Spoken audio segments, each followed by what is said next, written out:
Hey guys, it is Ryan. I'm not sure if you know this about me, but I'm a bit of a fun fanatic when I can. I like to work, but I like fun too. It's a thing. And now the truth is out there. I can tell you about my favorite place to have fun. Chumba Casino. They have hundreds of social casino style games to choose from with new games released each week. You can play for free anytime, anywhere. And each day brings a new chance to collect daily bonuses. So join me in the fun. Sign up now at ChumbaCasino.com. No purchase necessary. VGW Group. Void where prohibited by law. See terms and conditions. 18+.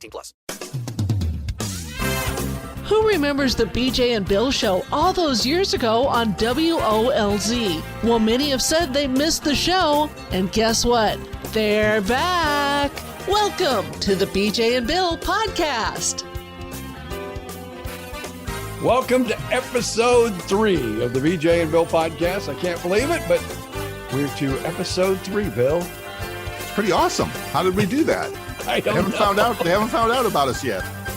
They will soon. Yeah, And in fact, we record these things a few weeks in advance. So we're all kind of hunkered down, getting ready to get hit by a hurricane while we record this.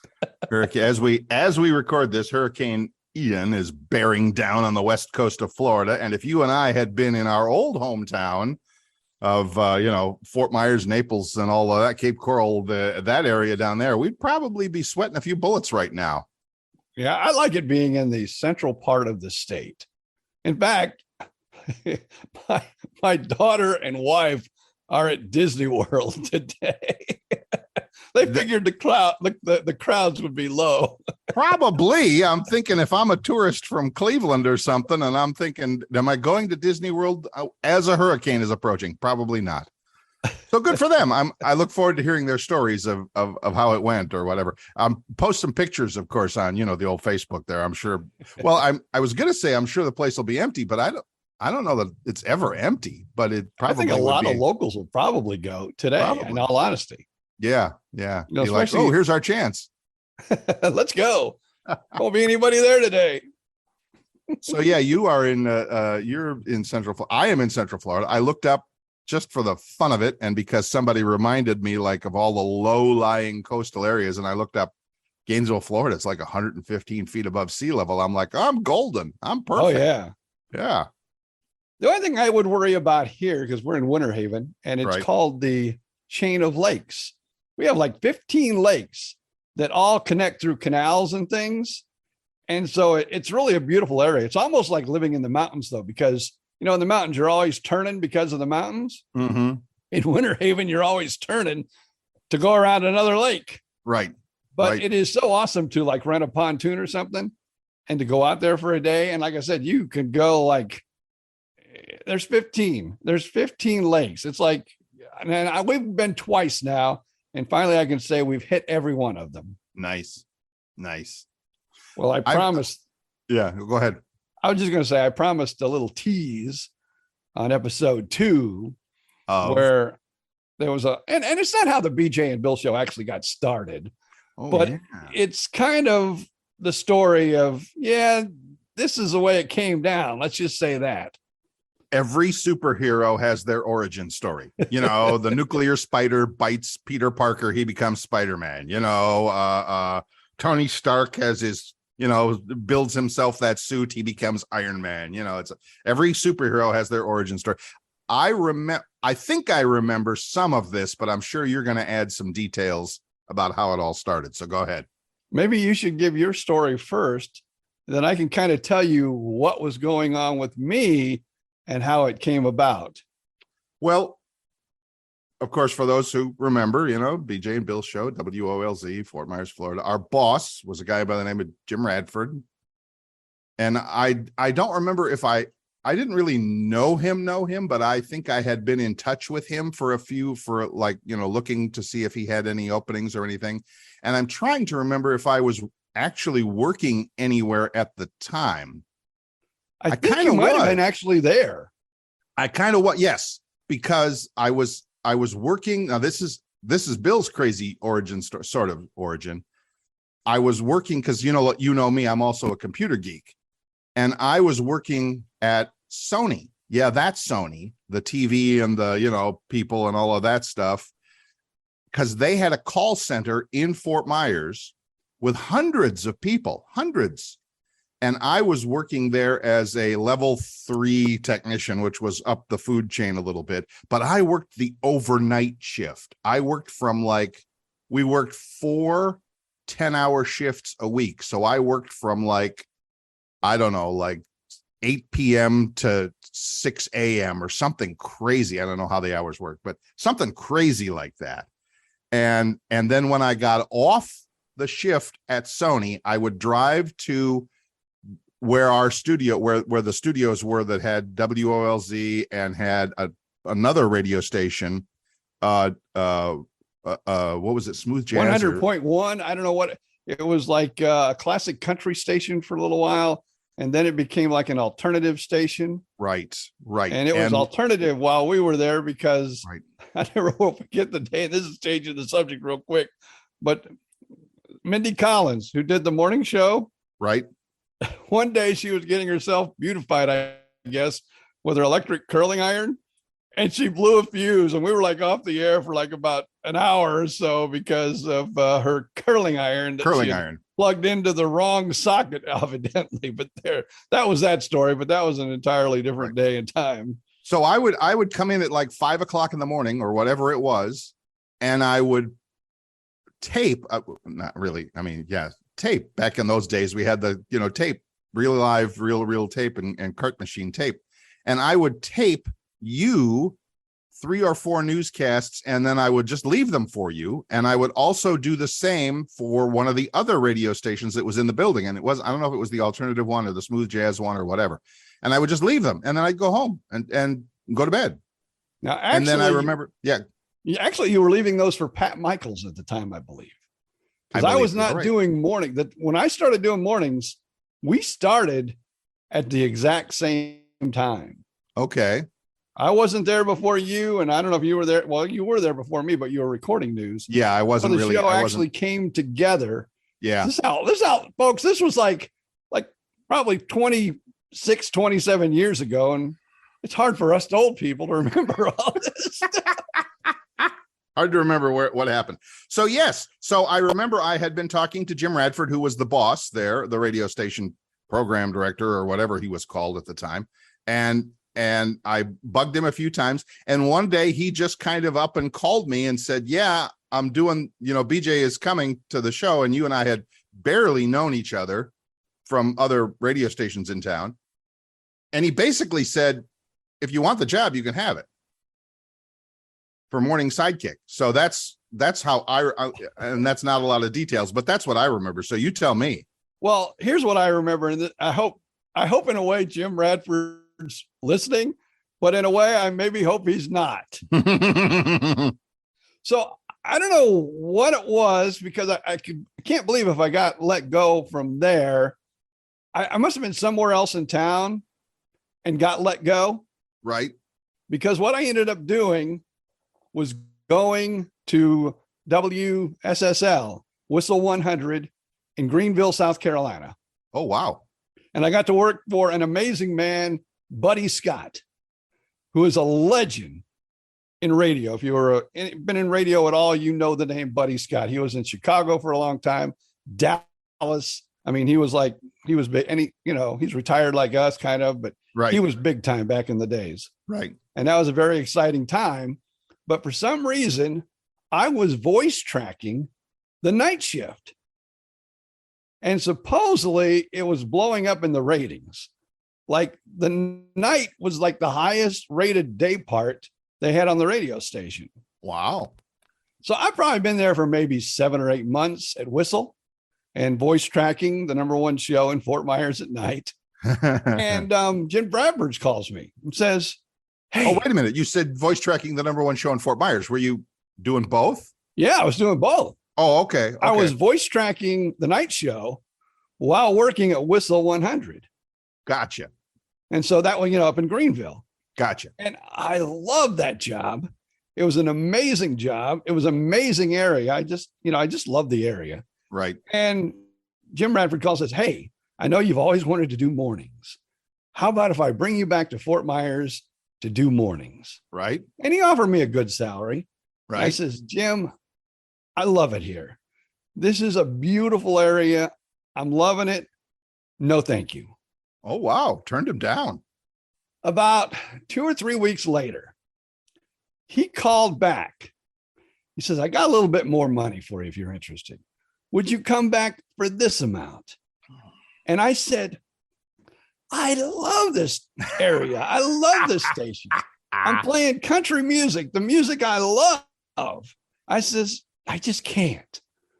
And then he calls one more time with one more offer and says, got to give the guy credit. Yeah. He goes, this is the best I can do. He goes, but here's what I got. And I'm like, oh, man, I'm sorry. I just really like this area. I haven't even been here a year yet. Yeah. No, thank you. Wow. Well, Buddy Scott was the operations manager over the entire group. Right. But we had a program director there at WSSL, Whistle 100. And he came to me and he says, you need to start looking for a job. And he was a new program. You know, like when a new program director comes in, he wants to bring it's always it's always bad news. Yeah. So he says, I'm going to make a change in the after, because I was doing afternoons there. He said, we're going to make an afternoon change. And I just wanted to let you know up front. And he goes, if I was you, I would start looking for a job. Wow. As soon as I walked out of his office, which was, I think it was basically either before or my shift or right at, because I didn't get off till 7. So probably before my shift. So I worked the entire shift. I went home, called Jim Radford, said, you know, I've been thinking about it. That's pretty good money you offer me. Is that still available? He says, yes, it is. When can you start? And I says, I can start in a couple days. So what I did, I had a little pickup truck at the time. Right. And my wife had not moved up there. I was all up there alone. So I actually loaded the truck with everything, because I had like a what are those things called where they're a couch and they're a bed? A futon. Futon. Oh, of course. Everybody had a futon in the 80s. I had a futon. I had a little table and chairs. I had a couch that I got at Goodwill that was like, you know, that I was in front of my television. Right. So basically, I left the table and chairs because it was also from Goodwill. I left the couch. I grabbed the TV. I grabbed the futon, whatever it was. I filled up my little pickup truck. Right. And I actually left that night. And I called my program director and I said, well, obviously you don't want me, so I'm gone. Wow. I have taken another job. I'm out of here. Wow. And I drove all night back to Fort Myers. So that's the story of how I finally took the job. If I would not have had that conversation, we're going to replace you. You need to start looking for another job. You'd still be there. I would maybe still be there. Who knows where I would be, but so 3 offers, each one a little bit better money wise, turned all 3 of them down. It was about a week later after the 3rd call that I got from him. Right. And I says, is that job still available? He goes, it is. Wow. I go, would you still like for me to come and get it? He goes, oh yeah. He goes, definitely. I said, I'm on my way. Well, then that must have been when he called me around that same time then. Now here's a sad part about that story. Right. So Buddy Scott, big in the industry, big radio guy. They have this thing called the Country Radio Seminar every year in Nashville, Tennessee. Right. So I never really told Buddy Scott this story. So this is probably after our show, maybe, because I was working at a country radio station then. So yeah, that was many years probably after the BJ and Bill show. And we got together and we started talking. And he says, why did you just leave in the middle of the night? And I says, well, the program director told me that I was being replaced and I better start looking for a job. Right. And I had a chance to grab one. And I figured, well, heck with you. If you're going to replace me, I'm out of here. And he said, you know what? You should have came and talked to me before you made the decision. I was not aware of this, and I would have never let that happen. Wow. And do you think that did he have the pull to prevent you from getting fired? Do you think he was like the operations manager? Oh, he was the bigger chief. Yeah. Yeah, he was the bigger chief. Yeah. The program director was just the program director over a whistle. Now we had 4 stations in the building. Right. Like about everybody does nowadays. Yeah. And he said, if I would have came to you, that would have never happened. And I said, well, I'm sorry. I should have came to you, but I was just mad. I was, furious that, he was going to let me go. I had a chance to grab another job. Yeah. So I just did it. And so really that's kind of how I got back to Fort Myers for the BJ and Bill show. And all I remember is Jim Radford saying, well, I got your morning partner for you. Right. Bill Stevens. Right.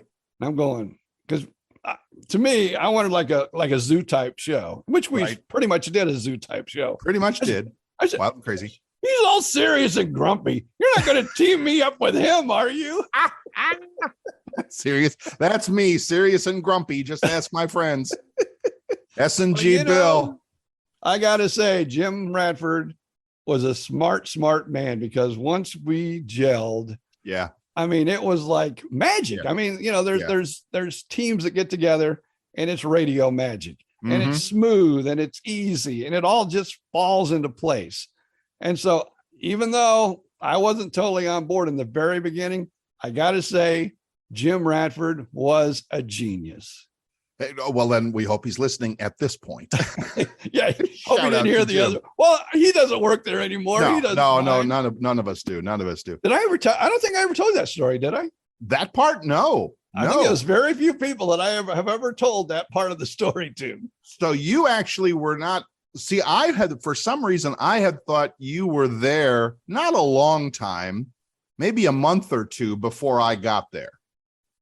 Do you think, or no? I might have been there. I might have been there a little bit before you. A couple of days. Yeah. Like, maybe a week or so. Right.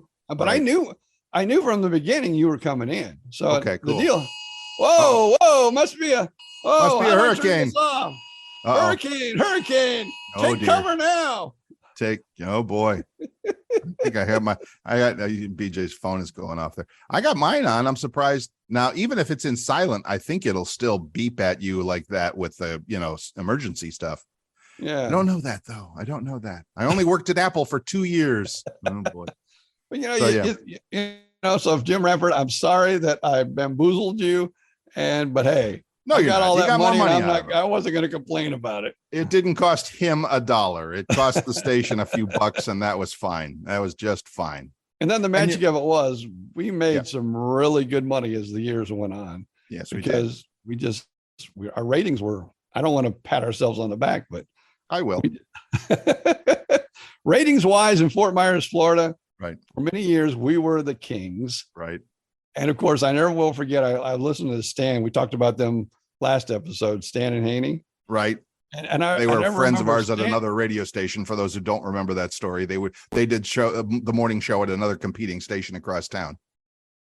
And Stan would say on the air, and I remember this, and I always tease him about it, because now, I'm not, I'm like working a Sunday or whatever at a radio station. So I every once in a while, I'll still talk to him, we're still friends. And I says, but he said, if I could only just make BJ out of money, I would be a happy, happy man.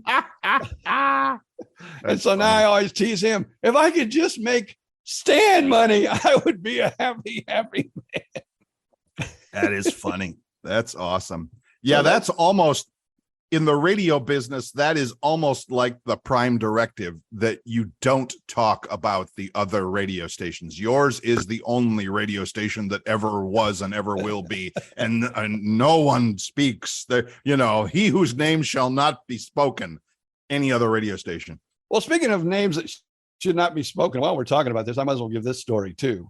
So my son actually worked for WESPN, who worked in that building. Yep.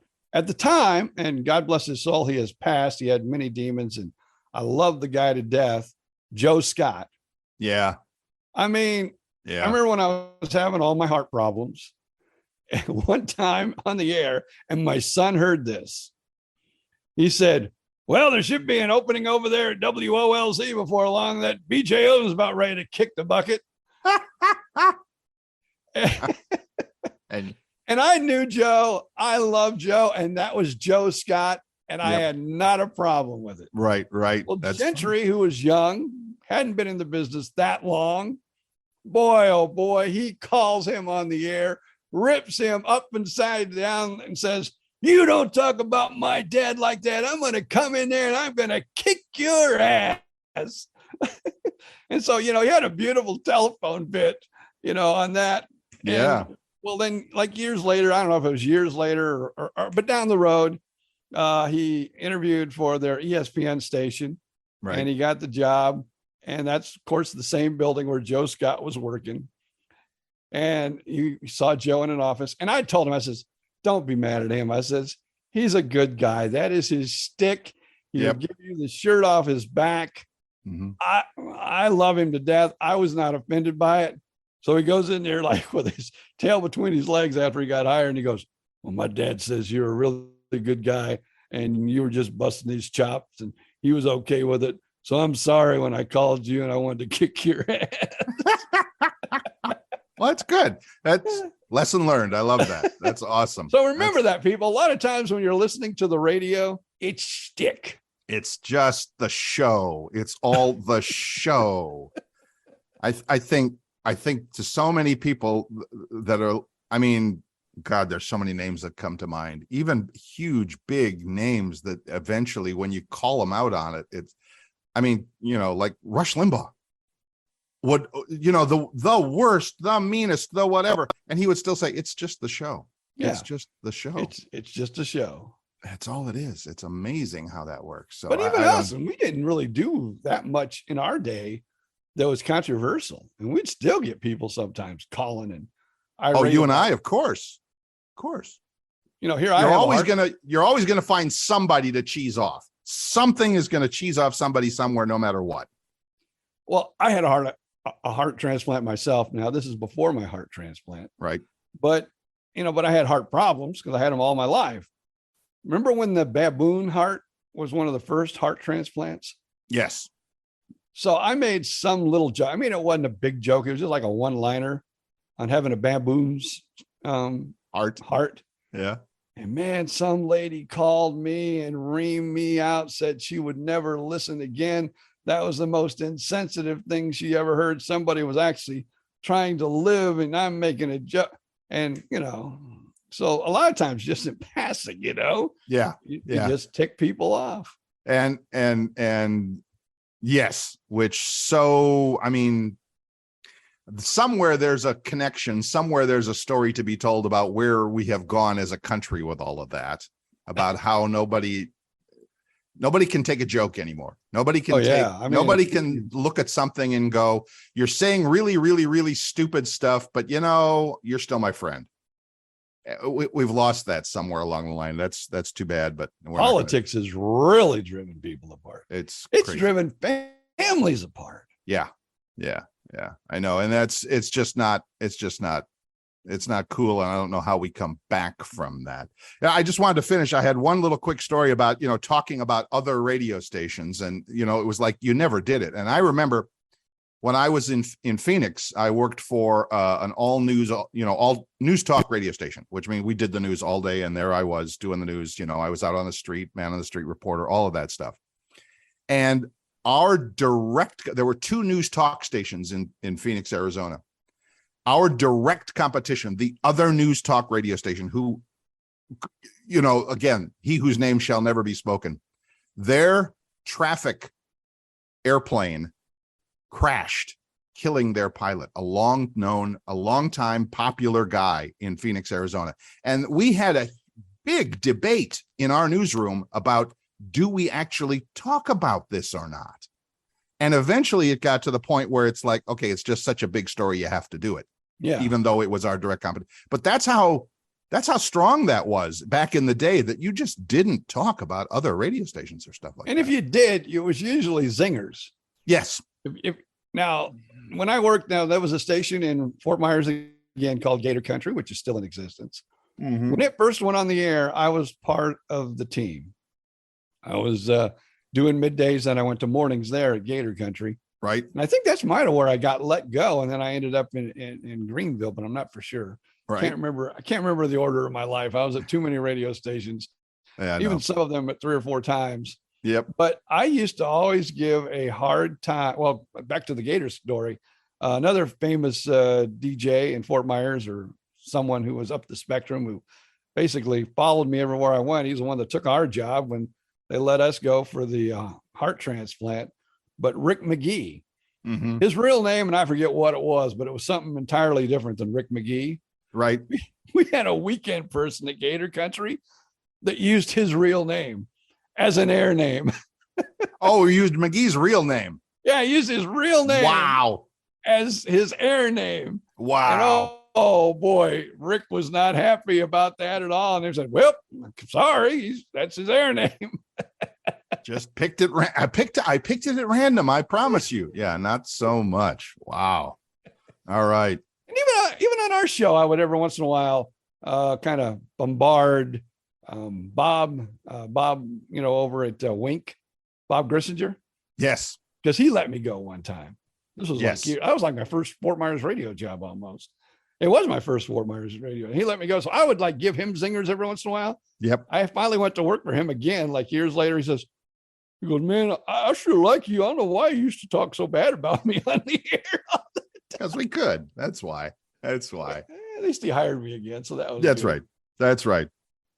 Man, radio history. We've just done like a half an hour of radio history here, folks. For those of you who actually give a darn, but we'll see. I don't know. It's interesting stuff. It's a story of your life. That's fine.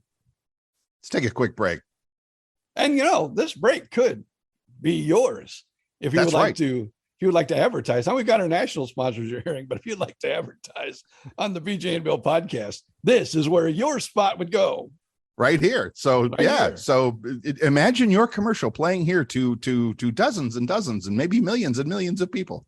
We'll be right back. Meow, meow, meow, meow. Meow, meow, meow, meow. Meow, meow, meow, meow, meow, meow, meow. Still the only one cats ask for by name. Hello, it is Ryan, and we could all use an extra bright spot in our day, couldn't we? Just to make up for things like sitting in traffic, doing the dishes, counting your steps, all the mundane stuff. That is why I'm such a big fan of Chumba Casino. Chumba Casino has all your favorite social casino style games that you can play for free anytime, anywhere with daily bonuses. That should brighten your day a little. Actually, a lot. So sign up now at ChumbaCasino.com. That's ChumbaCasino.com. No purchase necessary. VGW Group. Void where prohibited by law. See terms and conditions. 18+.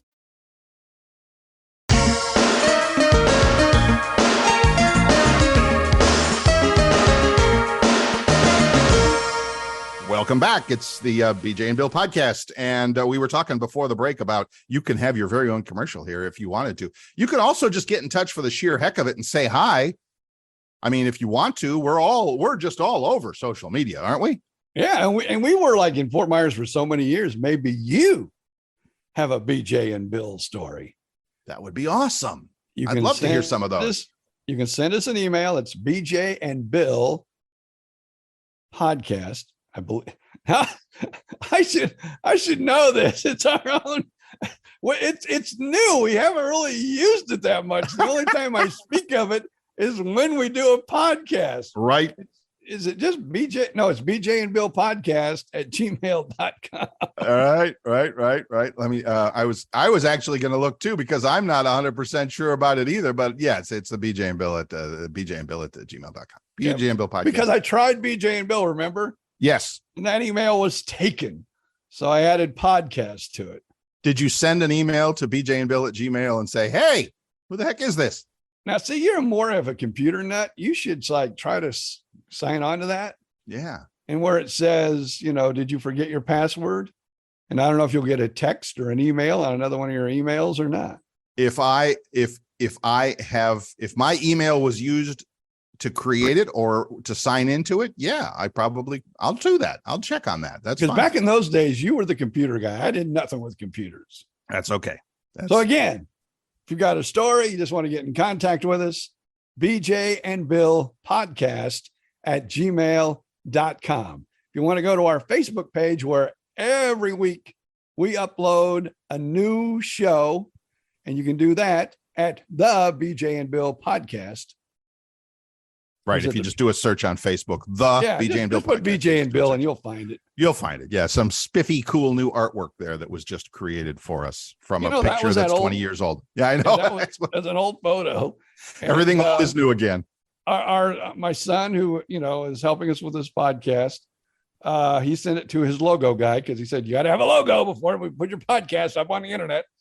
And I said, I don't have a logo. He goes, I'll have my guy do it. And I sent him that picture, just thinking, Right. what can he do? So that's Right. what he did. But he made old Bill a nice blonde-headed young dude. I know. I saw that. Well, I don't know about young, but it's definitely blonde. And I'm just like, okay, I'll take it. I'm fine. It gets rid of the, I'm showing them on my, the screen here. I got gray hair going big time now, so I'm not going to worry about it. But blonde, yeah, you're more blonde than I am. So yeah, very cool. Boy, that isn't it amazing how, radio people probably, well, I'm not going to say more than anybody else because I've only been a radio person, so I don't really know. But just the stories of going from place to place to place to place. I used to tell people, and I didn't invent the line. I didn't invent the bumper sticker, but I used it for many years. And that was, that radio was basically just white collar migrant work. You just went wherever, it's like you just go wherever the job is. And it's not like, in Fort Myers or wherever we happen to be working at the time, there's only one or two jobs in the whole city that do what you do. Like there's only a couple of morning show guys. There's only a couple of morning show news people. Nowadays, there's no morning show news people that I know of, maybe a couple. But so in other words, so to get a promotion, you had to move to a different city, usually a bigger city. So you would start off in start off in Clewiston, Florida, and move up to a bigger city. And eventually by the time you get to Miami or to Tampa or something like that, okay, now you're talking some real money and some real, a real job. So love it. Now, that's another story I could tell. Uh-oh. And it really makes me mad that, we got let go after my heart transplant. But Q105 in Tampa. Right. Was owned by the same company as what we were. Right. Ronnie Lane was the program director at the time. Good friend of mine, still is, does a sports show now in the Tampa Bay market. And he wanted to interview me and brought me up. I met the general manager. We had the money put together. We had everything put together. It was going to be, I was so happy. I was thinking, what am I going to buy first? Because I'd never made six figures in this business. And I was about to make six figures. And we were making nowhere near six figures, which really made me mad. Right. But when I went to the boss and told him what I was doing at our station, he said, I can't let you do that. You guys are the money makers of this whole company. I just can't give you up. I go, well, I'm going. Right. So he calls up the general manager up there. Right. And then Ronnie Lane called me back. He's like, I'm sorry, man. I can't bring you up here. I says, what happened? He goes, your GM called my GM and he says, you guys were the money makers in that market. Which we were. There's no way he could give you up. Right. And I'm going, yeah, but I could be your money maker. If that's not a song by Rihanna or somebody like that, I could be your moneymaker. Yeah, that's crazy. I actually didn't know that story. I kind of knew the origin story a little better, but I didn't know that story at all. And now I think I'm even more pissed off. I'm sorry, more cheesed off. I don't know. I can't complain. We had a good time. It was a good time. It was a good show. Yes. And probably it was, I hate to say this, but I will, probably the highlight and it was the pinnacle of my career. I would agree with that. Not for you. I would agree with that for me. Absolutely. I would agree with it for me too. And I worked, Yeah. when you mentioned Tampa Yep. and Orlando, I actually had a chance to work in both of those cities and did. The only problem was it was both part-time.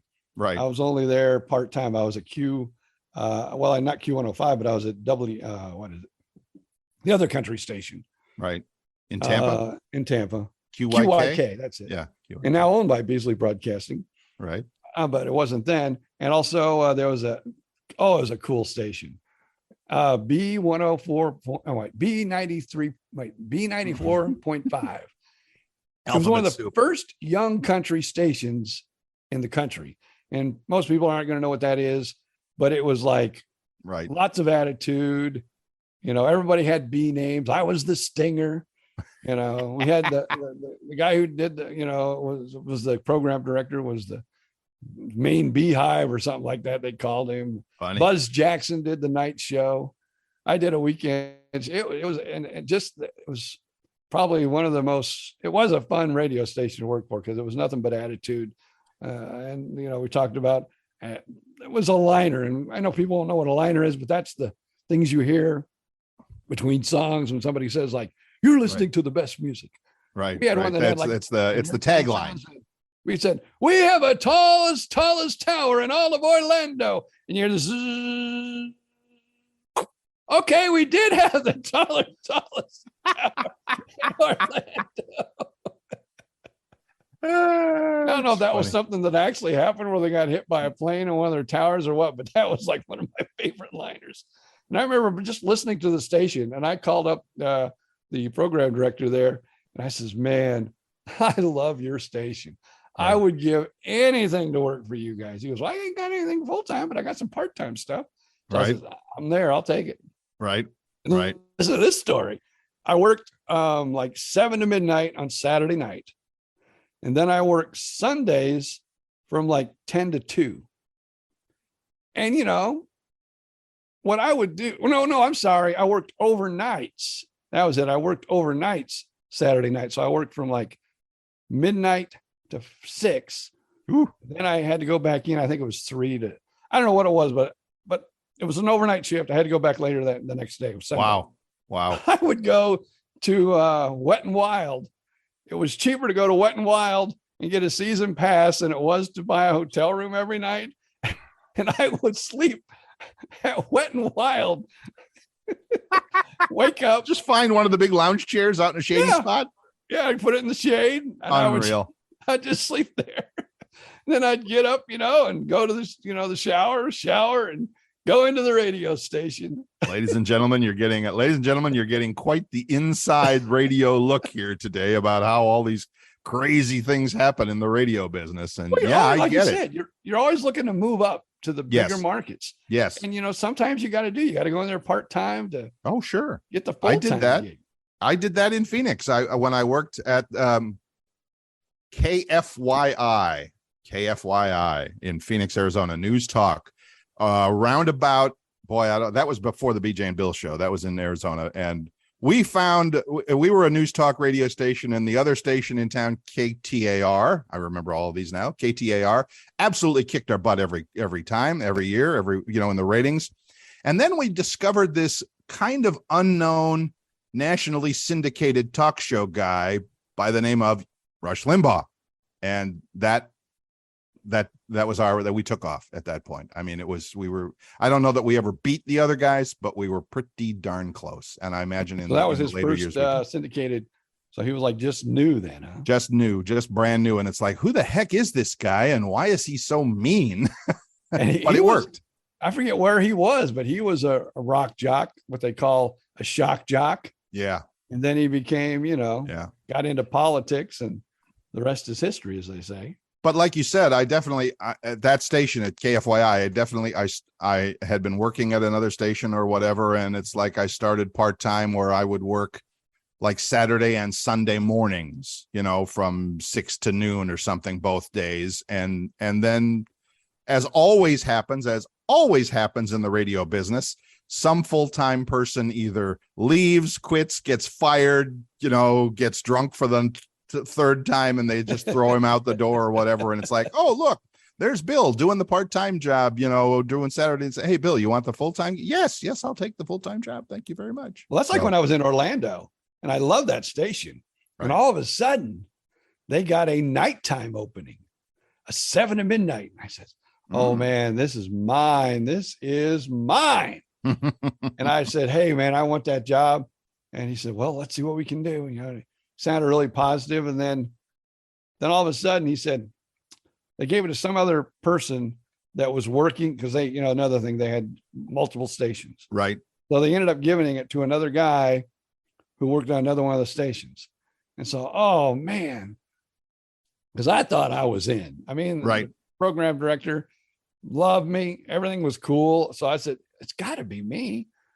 And then I find out because I talked to him. This is another one of those stories you hear afterwards. Yeah, And always. they did do that. They did it like maybe a month after I left or a month after that happened. They changed formats. Oh, And the program director said to me, I knew at the time, we were going to that we change were gonna formats. change. Yeah. And there's no way I was going to have you quit your Yeah. other job you had in Fort Myers because I think I was doing mornings or some shift then. And, Right. I would go up there on the weekends.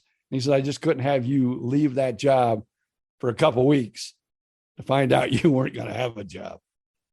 So, I And mean, that was yeah. him looking out for me. That was good. That was good. And so now the folks of the audience are hearing about, what do you mean they're like changing, this, that, and the other? That's how you lose your job in radio, and you can be doing the best job you've ever done in your life.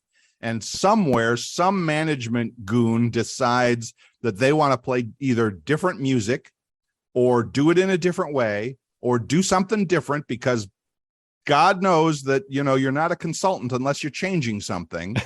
And so they come in and they say, well, guys, you've been doing a great thing. You're top of the world. Fantastic. Wonderful. We love you, but you're fired because we're doing something different. Let's say the real words they tell you. Yes. We're going in another a different direction. Yep. That's it. We're going in another direction. Which is the dumbest thing ever. It's like we're doing a good thing going in this direction, but okay, I see there's an iceberg over there. We might as well steer right toward it. Oh my gosh. We've So, done some market research and we find out this is the way we need to go. If there was ever a dumber thing, I mean, I don't know this for a fact. I don't. And someday I'll find out. But I think that's the really, really good stuff. Whether it's an iPhone, I'm holding up my iPhone, whether it's an iPhone or a Tesla car or something like that, I think that those are more one guy with a really good idea that everybody tells him, no, that'll never work. That'll never fly. And he goes, screw you, I'm doing it anyway. And he or she have so much passion over it, and they are so dedicated to that idea that they make it work. And then 10 years later, the rest of us go, that guy was a genius. And he was just a guy who wouldn't give up on his idea. Probably when Jim Rafford put us together, they were probably saying, that's the dumbest idea I've ever seen. And that's entirely possible. And that's entirely possible. Who knows? Because really, after Jim Radford left that station, we had a new boss. Yeah. And he never did. He used to always say, where I forget what station it was, what city it was in, somewhere up north. Yeah. He wanted us to sound more like them. Yeah. Listen to them. Sound more like them. Yeah. Listen, it's like, yeah. No, this is our show. We get great ratings. Why are you telling us to do something different? Yeah. Yeah. Because, well, I get it. In show business, it's always either what have you done for me lately, or what's your next number one hit? Rolling Stones. Hey, that I can't get no satisfaction. That was pretty good. Now what do you got? Yeah. So I get it. So, but that's a recipe for disaster. So how did you, Bill Stevens, get started in the radio business? Everybody has that first story. Origin story. I was going to Ohio University, not Ohio State. Ohio University, smaller school down southeast corner of Ohio. Go Bobcats, the worst team in the world. For journalism, I was the editor of the high school newspaper. Well, I was one of the editors. We rotated around. Don't want to take credit for something I didn't actually, do too much of. I was the editor of the high school newspaper. I like writing things, and I like speaking and talking, and I like interviewing people and getting information and all putting stories together. So I went to Ohio University as a journalism major. That's my degree. But round about my sophomore year, I I took a broadcasting news writing course where it's like, okay, now we're not writing 1,000-word articles for the New York Times. Now we're writing 30-second stories, and you have to tell the whole story in 30 seconds. And when we did that, we visited the on-campus radio station and all of that. And I saw what was going on, and I went, wait a minute. You're telling me I can get a job where they pay me just to talk? And I thought, oh my God, this is awesome. So I ended up volunteering for there was a radio station in our dorm my sophomore year that literally just broadcast on a low power signal in a couple of dorms, like literally maybe, could have, I don't know, tiny. Now, there was an AM and an FM radio station that was it was huge. The broadcast all over Southeast Ohio, went all the way to Columbus and to Parkersburg, West Virginia. And it covered a lot of ground, AM and FM, which was the public NPR radio station and all of that. And the FM station was a country station. I played some country music on that once or twice, but to make a long story longer, I did the dorm room radio station. I was the program director, whatever the heck that meant at that time. Because I lived in the same dorm and on the, across the hall. So I did that. And then I went to the AM radio station at the big broadcast facility in the university. And I was there. I was the morning guy for the NPR. We broadcast in the morning edition on NPR, but there's always the 10 minutes every half hour where it's the local station. And if you listen to your NPR station wherever you happen to live, it's the same format they've done forever, which is it's mostly national stuff. And then there's the local station that jumps in and here's the local news, here's the local weather and whatever. And that's what I did. And I just loved it. And it was so much. And I ended up getting a co-host. I was the main host. I had a young lady who was coming in also and doing stuff in the morning. And I did that. And I did that for years through college. And then, and then just to finish the story, because it has a connection to Fort Myers, Florida, is after graduation, I sent out some resumes, didn't really hear anything or whatever, got married. The new wife and I were living in Columbus, Ohio. She had a okay job, but it was kind of going south. It was like they were telling them they didn't know if they were going to be around or whatever. I was literally, I think, probably delivering pizza for a living or something like that. And one winter night in Columbus, Ohio, some guy calls me, and he was the program director that I had at the college radio station. And he was working for what would later become the Beasley Broadcasting Group in Fort Myers, which was... And that was WRCC, because that's the first place I remember hearing you. It wasn't RCC. No, it was where were Stan and Haney at? Where were they at? They went there for a while. That's when they first came to town. Yeah, but what was the in Estero? 96 K Rock. Whatever it was before 96 K Rock. The guy that I had worked for at my college radio station was the program director / whatever at that one station in Estero, which is a tiny little town. It used to be a tiny little town. Now it's a big town between Fort Myers and Naples.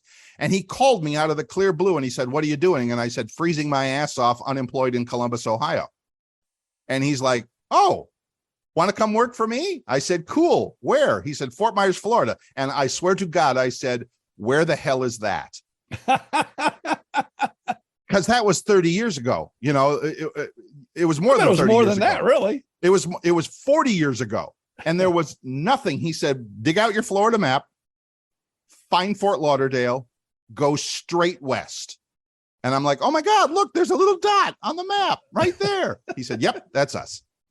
And I flew down there and interview. I mean, it wasn't much of an interview. He didn't, he said, "If you want the job, you can basically have it," because he didn't have a whole heck of a lot of money, and it was, whatever. But I'm like, I'm getting out of Ohio and I'm going to Florida. Yes, please. And that's, I went back home. My wife and I packed up our little apartment and we drove to Fort Myers, Florida, and the rest is history. It was fun. Now, I think I remember you were over at RCC for a while, weren't you? WRCC? Oh, yeah. Oh, yeah. Which is now called B103.9. Paul Conrad, who I think stayed in Naples forever. I think he still might be at Wave. I'm not for sure. He was. I would talk to him every couple of years about maybe coming down there, but nothing ever happened from it. And it's like, yeah. So yeah. And Paul and I had a really good show too. Paul and I had a really, really good, I don't know if we were top, number one, but we had a really good show at what was then WRCC. Yeah. So awesome stuff. Shout out to WRCC. Who knew? Because that's why I remember hearing you first. Yes. Yeah. Just crazy. And again, for the folks who are listening to BJ and Bill rant about where they've been and all that, it's like so many people. My father once told me that, God bless him, when he was around. I was moving here, moving there, going here, going there. My father one night had the amazingly insightful comment of saying, if you just had like one job and you stuck to it for maybe like 20, 25 years, you might actually, do something, make something, get something going. I'm like, yeah, Dad, that's not really how this industry works. But thanks. Cool. Yeah, appreciate it. It was all about moving to the next big thing. The next big thing. Job. Exactly right.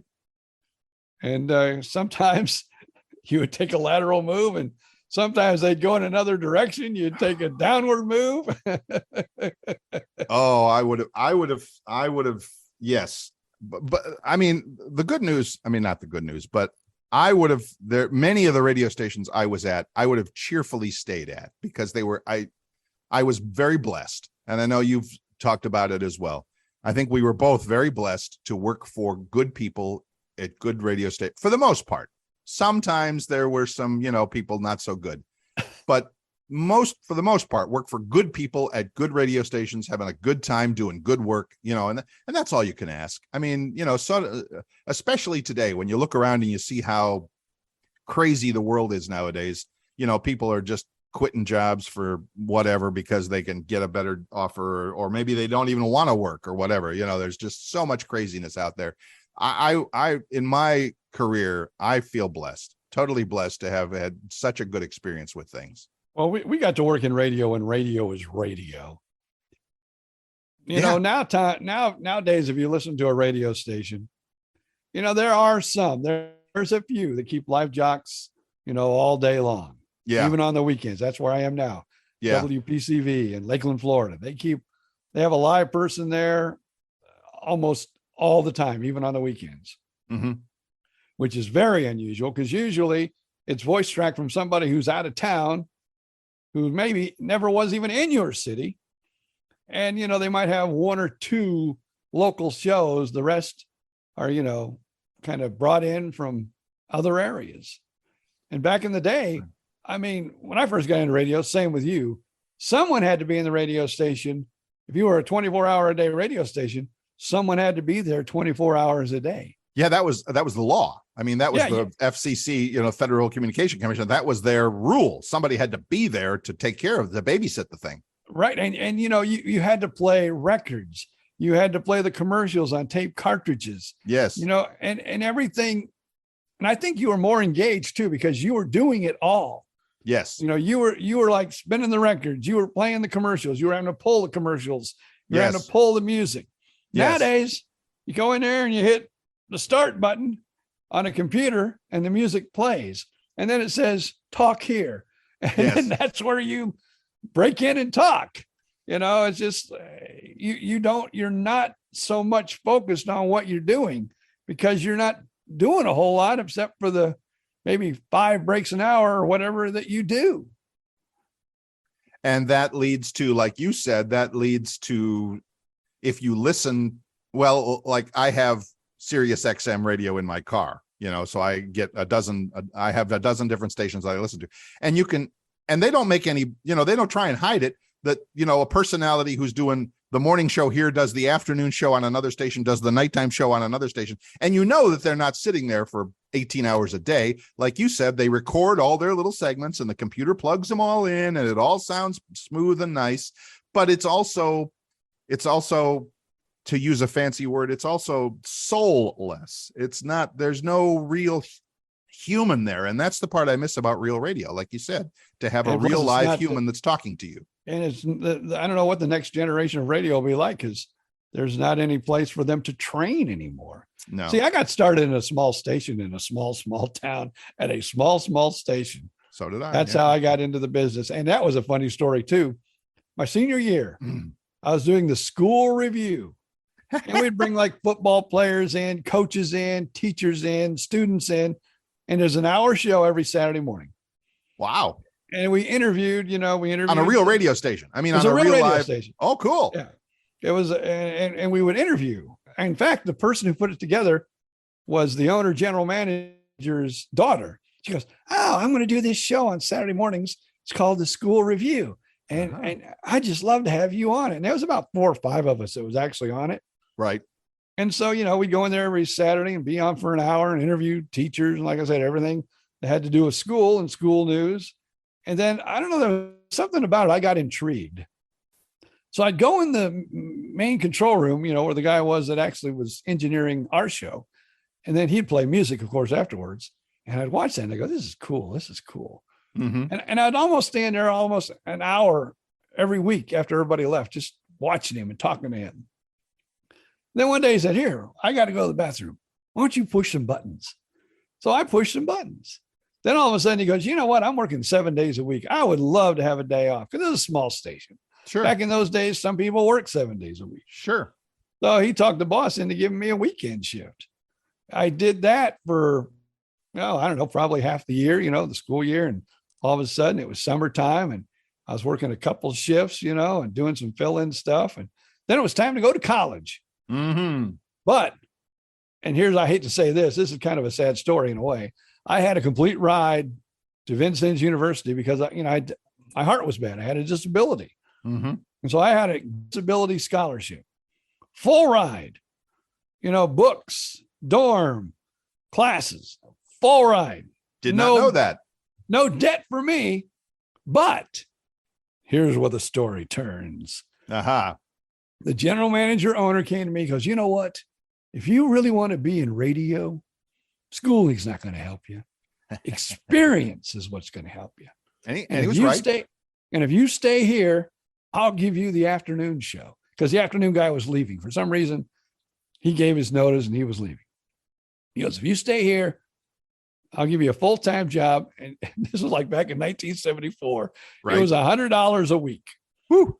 And it was a daytime, which means when the sun goes down, they had to turn off. I worked at one of those radio stations I worked from 3:00 to shutdown time till the sun went down. till the sun went down. And some months I worked about an hour and a half, and some months I worked about 5.5 hours.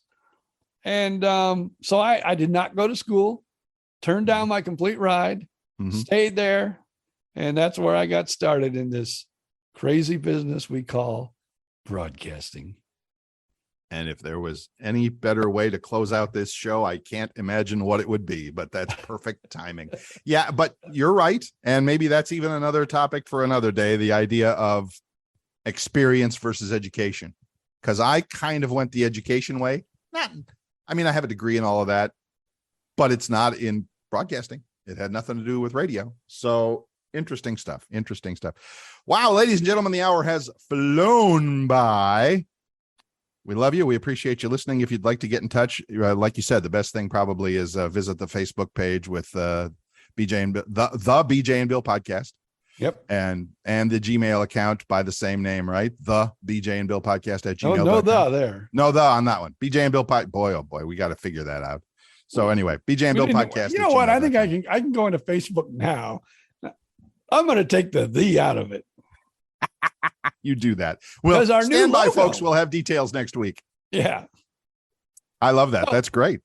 So I guess I just say right here. You See can. And I did it to you again. I have to set it up a little better. So until next week, ladies and gentlemen, here's BJ Odom to say, See ya.